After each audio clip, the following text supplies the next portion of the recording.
athletes from across the world are coming to where we are in East London, so this month we're offering vegan perspectives on the Olympic Games. I'm hunting vegan Olympians. I don't know if you're athletic enough to catch them, Ian, and I think they might be a little stringy. A vegan author and dietitian carried the Olympic torch on the way to the Games, and she talks to us about the Olympics. I ask my local anarchist vegan cafe volunteers what they think of the Games and investigate the controversy of the use of animals in the opening ceremony. And meet the father and daughter who are keeping the London Games supplied with vegan mincemeat, with Diana Fleischman and Ian MacDonald. Hours away from the opening ceremony, minutes away from the Olympic Park, this is the vegan option.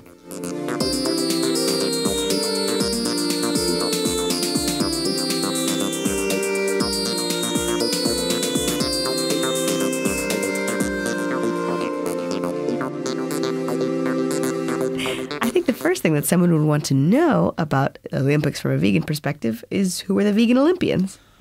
American tennis player Venus Williams has told the world about the raw vegan diet she uses to manage an illness.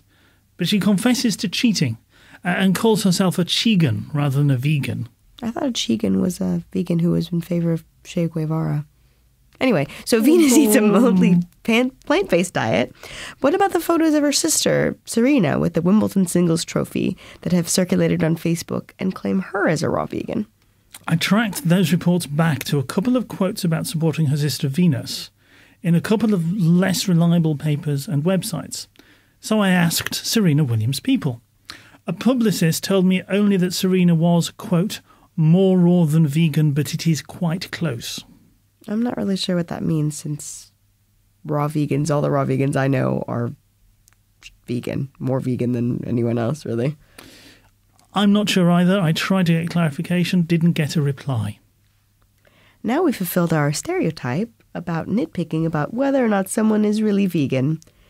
If you need to prove to people that vegans have no problem getting enough protein, the Williams sisters are probably close enough to do that.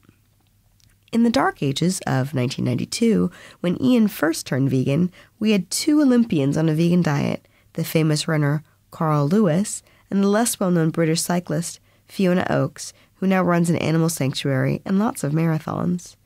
With thousands of athletes in London, surely there are more vegans. Most Olympians are part-time, amateur, under the radar and, let's face it, not likely to speak English. No reason why they would. So I probably missed some, and I'd welcome you around the world letting us know about any vegan Olympians that you know about. A lot is down to the choice of Olympic event. United States sprint canoeist and ethical vegan Pam Botella should, I think, be at the Olympics.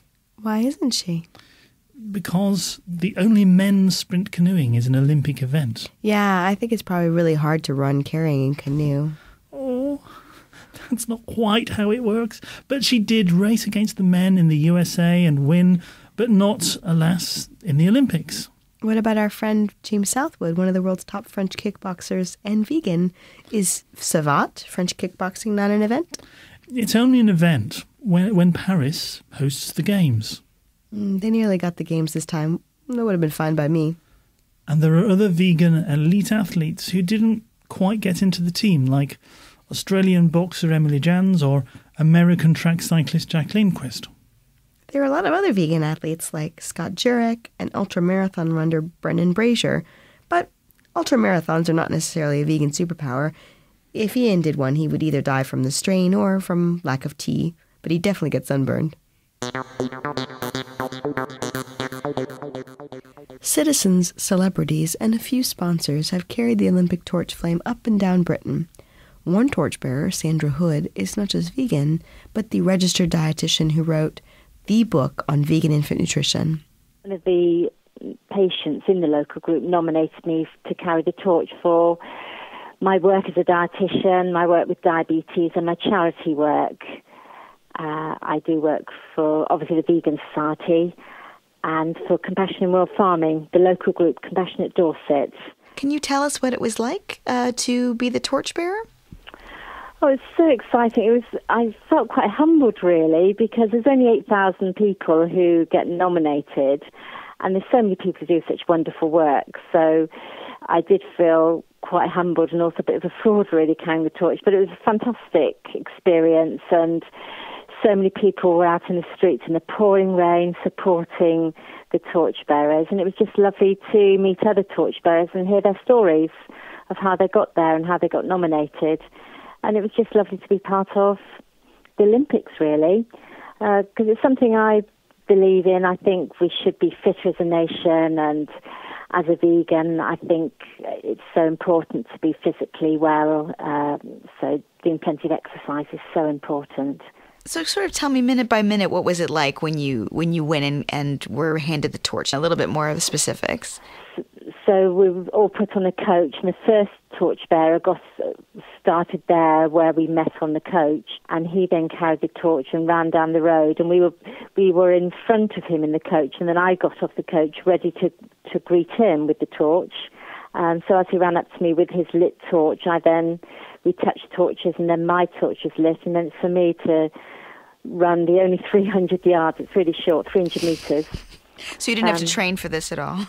No, not at all.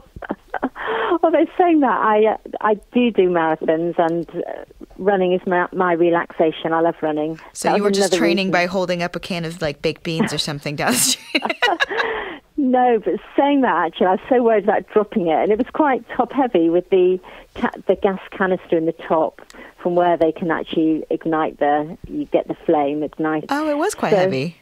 So it was quite heavy, and I was just a bit worried about dropping it. So I was there carrying it with two hands, where you look at other people who seem to very confidently carry it with just one hand, running along the road, waving with the other. Well, having a fumble would be a terrible thing. Were you like in a poncho, or what were you wearing out in the rain? Yes, it was like, there's been lots of jokes about the outfit, but it was like a white shell suit with a gold stripe down it, quite obvious. It's good, really, because then you could be seen and you all look the same, and not particularly flattering, but then you're not there to be on show, really, as such. Yeah. But, yeah, it was quite comfortable, just white sort of jogging suit, really. Keeps the rain off? Not really, but it was quite warm. We were offered ponchos while we were waiting, but they didn't want you to wear a poncho when you're actually running with the torch. Just fair enough. Given that you're a torchbearer, you're probably pro-Olympics, I'm thinking, but tell us about your opinions about the Olympics generally, since so many people in London seem to be against the Olympics. Well, I think the Olympics is wonderful. I think it's great for everybody to come together and think about being active and to embrace sport. But my concern is the major sponsors are Coca-Cola and McDonald's, and it suggests that Coca-Cola with their sugary drinks and McDonald's with their beef burgers is what sports people should be drinking and eating, which I think is awful. But they're the ones that have got all the money, and would the Olympics go ahead without them sponsoring? I just don't know, really, but I think it's such a shame that they are the main sponsors. We'll get back to Sandra on some of the diet stories of the Games in a moment, but let's hear some more opinions on the Olympics. When I went along to Pogo Cafe, the local vegan anarchist cafe in the Olympic borough of Hackney for Sunday dinner a couple of weeks ago, I also asked the volunteers who run it what they thought of the Games. You look like everybody has a local vegan anarchist cafe. They don't? I think it's quite a horrible thing, really. It's so tiresome. It's really the Olympics brings a lot of development to Hackney, but with everything that goes on in a capitalist society, any form of development, it's sold as a wonderful thing, and in the end the rich get richer and the poor get poorer. I'm from South Africa, and we obviously had the World Cup, which was 2 years ago, and we're still in massive debt because of it. And yes, it did bring about some tourism and some good stuff, but in the end, FIFA took all of the money, just like what will happen here, and we'll just be left in more debt than we're already in, which we can't afford to be in. Personally, I have enormous interest in playing sport, but extreme boredom in watching it, because it's like watching someone else have all the fun, really. Well, those are really interesting opinions. I heard via economics podcast Freakonomics about a University of Chicago study that agreed with the South African volunteer that Olympics don't help host cities. And the guest on that podcast even implied that losing the bid for the Olympics might be better for a city than winning it. Rudy, who runs vegan shop V Cross, also complained on Twitter about expected delivery problems and fewer tourists frequenting his shop over the next few weeks. Potential transport hassles make me want to head back to Portsmouth, where I lecture, and where it's going to be a lot quieter than here in London. We took the chance to talk with Sandra Hood about a couple of athletic diet stories. Firstly, Venus Williams. Her illness is Sjogren syndrome. Her immune system is attacking her saliva glands and tear ducts. Some raw foods advocates say a raw vegan diet is good for autoimmune disorders like that. I think having a serious illness like that, I can understand her wanting to look at the actual a perfect diet that can provide her with all the nutrients, that's unadulterated and can be as pure as possible. And certainly a raw food diet means that you're going to have pure food, unadulterated. But there isn't any evidence to show that a raw food vegan diet is any more beneficial than a mixture of raw food and cooked food vegan diets. But I think often people go to the extreme to hopefully cure or help with their condition. And I'm sure she's getting lots of benefits from having a raw food diet. But I think that from a health point of view, I can't see that she'd necessarily get any more health benefits from such a diet. News also came in about the Chinese volleyball team. Clenbuterol, a drug used to produce leaner meat and improve lung function in livestock, can taint meat and is a banned Olympic drug. The women's Chinese volleyball team didn't go vegetarian, but they dropped most meat from their diet to preclude having a positive drug test, and they blamed this for subsequent poor performance. Yes, I was very intrigued to hear about the Chinese team who had cut out meat from their diet and said that they felt their performance had gone downhill. They didn't have this strength and energy. What probably happened was that they didn't know where to get their protein from. They perhaps didn't have enough calories, didn't have enough energy, so the body would then use protein for energy and not for what it needs to be used for. So at the end of the day, it's probably they didn't have enough knowledge about how to get adequate calories for their performance. That theme, that risk of something in food triggering a positive drugs test, is something Olympic suppliers Fry's had to deal with too, as we'll find out later.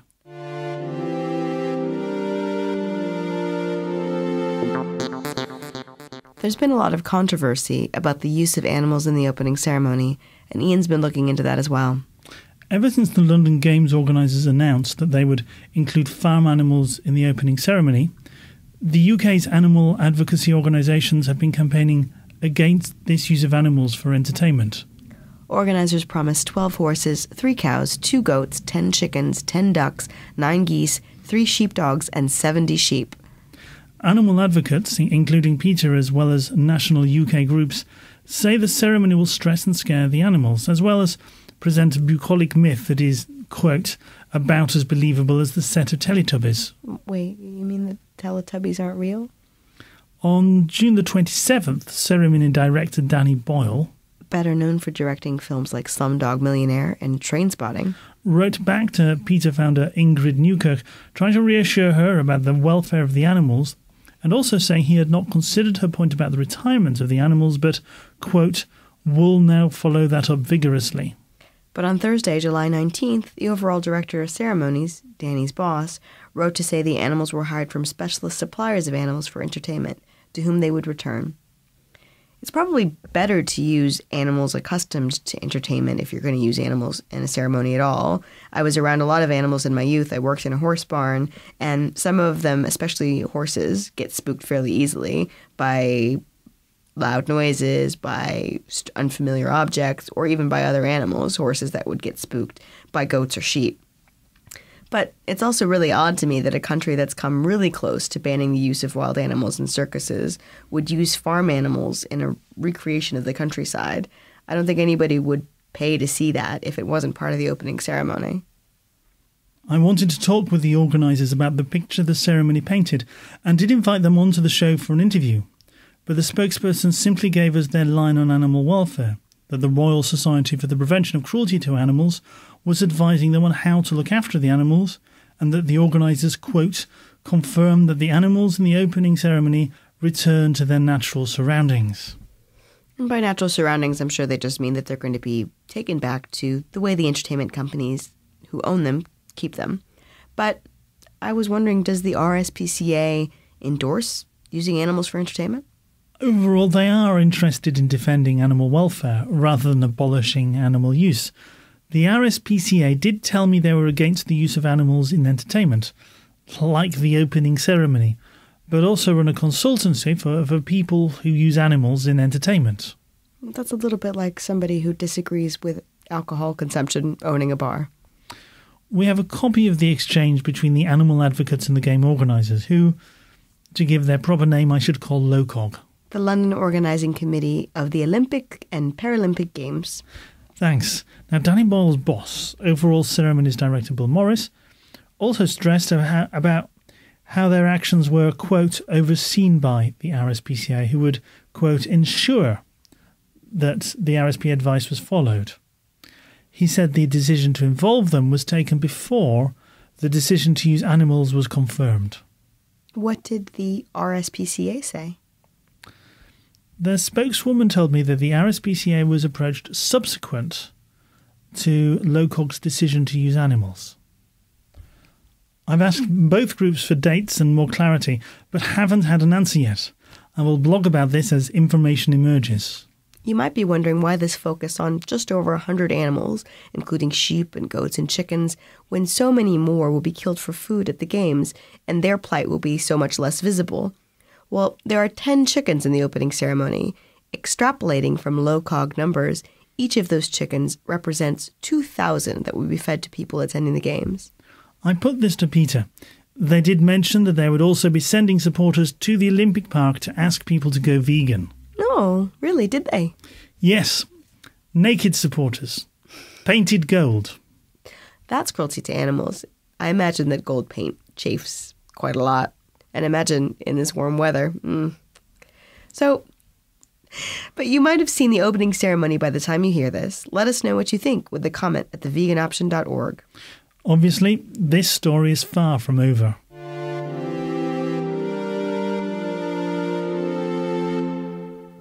We expect 100 animals in the opening ceremony, but 100 tons of animals on the plates of attendees. I travelled to England's south coast and met the father and daughter who are trying to reduce that by sending a few tons of South African vegan mince to the Olympic Games. Mince? Minced up meat. Hello, I'm Hello. McDonald's. Hello, Ian. I'm Pat. Come Hi, in. Pat. Go on up. Thank you very much. Yeah. Yeah, there's just two of us, me and Pat, who's also my dad, and we've just started supplying 3663, which is the food service industry. So we've just recently taken on another guy called Kevin Todd, who is the account manager for 3663. So, if you're willing to dress up like a polar explorer, you can provide a whole country with a new range of vegan pies, mince, and sausages. Confusing that the brand name sounds like French fries, as they say in London, in it. And if Ian was willing to bend his journalistic ethics and accept a few samples, he could have dropped them off with me and fed me all week, isolated in the not quite desert, but almost vegan desert of Portsmouth. So I called the team just as Kevin was zipping up for their deep freeze. So it's just to keep us as warm as possible in temperatures down to about minus 20 degrees centigrade, which is quite cold, especially on a beautiful day like today, when you look out the window and it's probably one of the best days of the year, which we've had a soggy year, and we can spend it in a nice freezer. You know, even when you come out of the freezer and it's snowing outside, you feel warm. So when you come out from like minus 20 and you go into like, minus 1 or 2, it feels warm. That's how freezing it is in there. Whereas today, it's probably up in the 20s, so the difference is going to be something like 40 degrees centigrade by the time we come out. So we get dressed to go down like this, but as soon as we come back up, excuse the expression, it all comes off. Not a pretty sight. No. We had a health food shop. There was another person who started importing fries into the UK before us, and so we used to buy it off them and sold it in the shop. They decided not to do it anymore, so we took over the import, and it got so busy we had to actually close the shop and just concentrate on importing fries. This is the chamber. You see, racking 5 pallets high, and it's currently running at minus 20 degrees. And how many of those pallets are fries? There's about 60 pallet loads in there at the moment. Yeah. So. We order a 40-foot container, which contains 22 pallets of fries, approximately every 2 or 3 weeks. So at the moment, we're getting very busy. So these are one of those big standard shipping containers? Yes, the freezer containers, freezer reefers, yeah. And you've got the order for the Olympic Games. How that happened is obviously the mince is listed in the 3663 catalogue. We had to go through the World Anti-Doping Authority's legislation because athletes can be disqualified if anything is found in their system that might imply that they'd been taking substances to improve their performances. Fries is a plant-based product. It's GM-free. It's totally vegan. So, the mince was approved for the Olympic menu, and 3663 will be supplying it to any of the caterers who want to serve it at the Olympics. I always thought of fries as made in the UK because I'd never seen the brand in the US. What does shipping from South Africa do to their eco-cred? Lisa told me it was the most environmentally friendly way, a lot better than flying. So the mince takes a week to get made, then 3 weeks to ship to an English port, and then driven to their warehouse or their catering distributor in the middle of England, and then, hopefully, to the Olympics. But apparently not to me. Before I stock up on vegan junk food and hide from the Olympics in Portsmouth, if you really must support someone, and almost all athletes are supported by some kind of company, you might as well support people on the basis that they're sponsored by vegan companies. One of the people in Pogo Cafe told me that he didn't agree with nationalism. Perhaps vegan sponsorism would be better. Well, that does sound kind of capitalistic. But I could support the American rowing teams. Says the American. No, they're officially powered by a new vegan snack from Philadelphia, confusingly called Perfect Snick, which is Q-U-E. It sounds kind of French. Secondly, you could support the American water polo team. Go USA! What's vegan about them? Well, apparently their hair products are Malibu Sea, which is vegan, although I've never heard of them and I don't know why you need hair care products for water polo. You're getting wet all the time. Lots of washing. It's really hard on the hair, apparently. If you had any, you'd know. Anyone not American?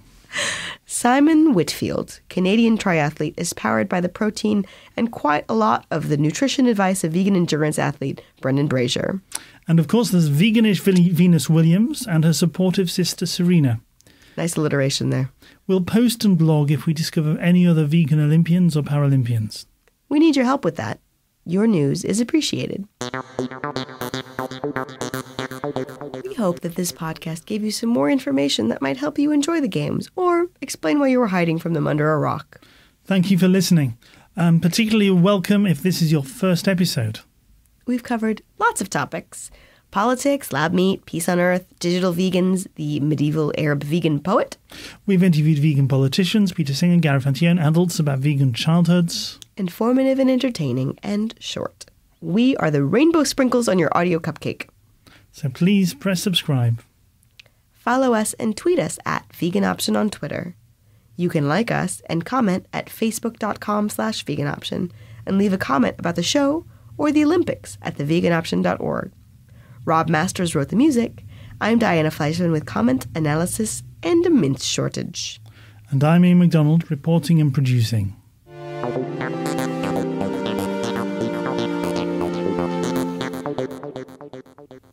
Copyright us.